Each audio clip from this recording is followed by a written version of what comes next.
My first teaching job in the Catholic schools was at St. Wenceslas in Tabor, South Dakota.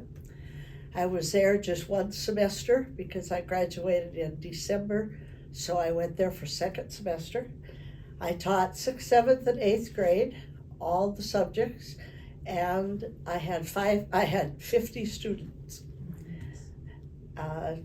It was a nice place to be, small community, grateful people, but it was a lot of work. Yeah. I've taught at Sacred Heart School downtown here in Yankton 2 different times, and I taught at Cedar Catholic in Hartington, Nebraska for 8 years. I taught at Cathedral of the Risen Christ in Lincoln for 17 years, and at St. Michael's in Lincoln for 6. Now, some of those I was the principal, and some of them I was teaching. Probably more years being principal than teaching. My favorite part was just being with the students and seeing their growth from one year to the next. And when I was there for 17 years, I saw a lot of kids go from kindergarten to 8th grade, and just to see the difference in them. I also appreciated, of course, the fact that we could teach religion and we could have Mass frequently. And I was at the cathedral, so it was the largest school in the diocese. At one time, there were 900 students at Cathedral. Oh, one of the things at Cathedral that we did every year, in November, we would ask our students each room, and there were 4 rooms of each grade, and each room had to make a little bit of money doing something. Some of them sold popcorn, some sold candy bars. The first graders always had a talent show, and the parents paid a quarter to get in.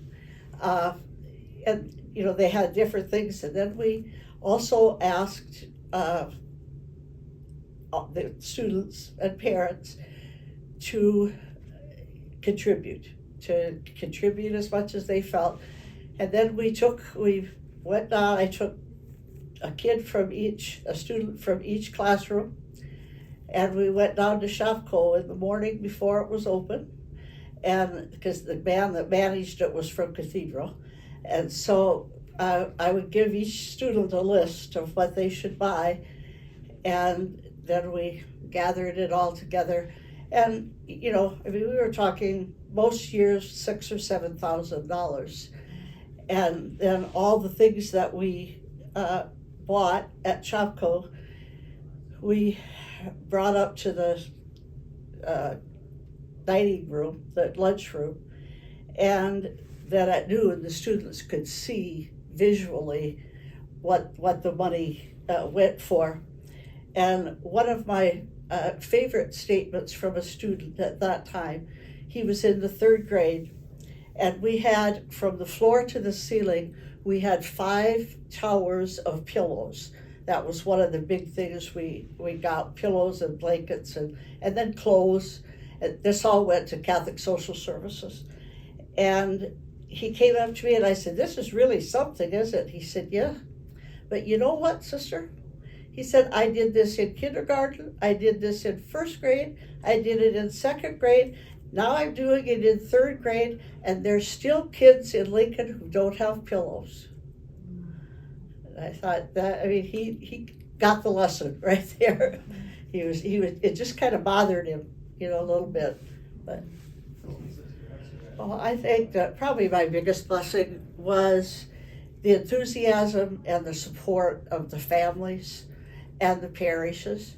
They knew that if they didn't support it, nobody was going to. If they wanted a Catholic school, they had to put up whatever they could, whether it was volunteer or money or whatever. Like at Cathedral, because when I went there were 400 students. When I left, there were 900. And so every year we were building something or renovating something, and At one point I said, I'm going to be Velcroing kids to the wall pretty soon. I don't know where we're going from here. But almost all of that construction stuff was done by volunteers from the parish. We had two men who were construction managers in their own companies, and so they, organized it and took care of it. And then we also built, and this was a construction company, we built a gym and a stage and junior high, 6 junior high rooms. So, and there was one room outside that we used for preschool and kindergarten and daycare, before and after school daycare. And Monsignor Vapp and I and Jean Priz actually built that building. I could picture myself out there with one of these power gun things, with the nails, pounding the nails in this floor. And but just the support of the people is wonderful. We didn't have a Catholic school. I lived on the farm. I went to country school for 1st through 8th grade. And then we lived in Minnesota, but I went to high school at church in Garrettson, South Dakota. And, the closest Catholic school would have been Sioux Falls, which was 30 miles. We only went to Sioux Falls on very special occasions. Right. When I came over to Mount Marty to college, I was in secretarial science. Because I didn't think my folks could afford 4-year education for me, although they would have if that's what I had wanted. But so I took this 1-year secretarial, and then I entered the community my sophomore year, and I took kind of all the gen eds then because I hadn't taken any of them. And then the summer before my junior year, Mother Julia called me into her office and she said, Sister Mildred, I'm going to change your major to history. I want you to teach history over at Cedar Catholic. So that's why it took me an extra semester.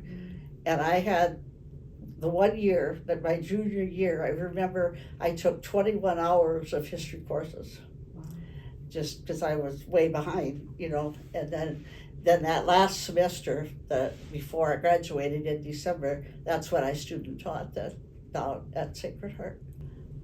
Oh, I don't know. I just so appreciate Catholic schools. When I think of what our country would be today without them, it kind of scares me.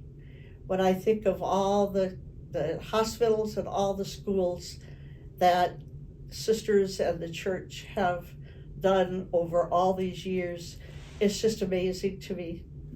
And I just have a great love for Catholic schools.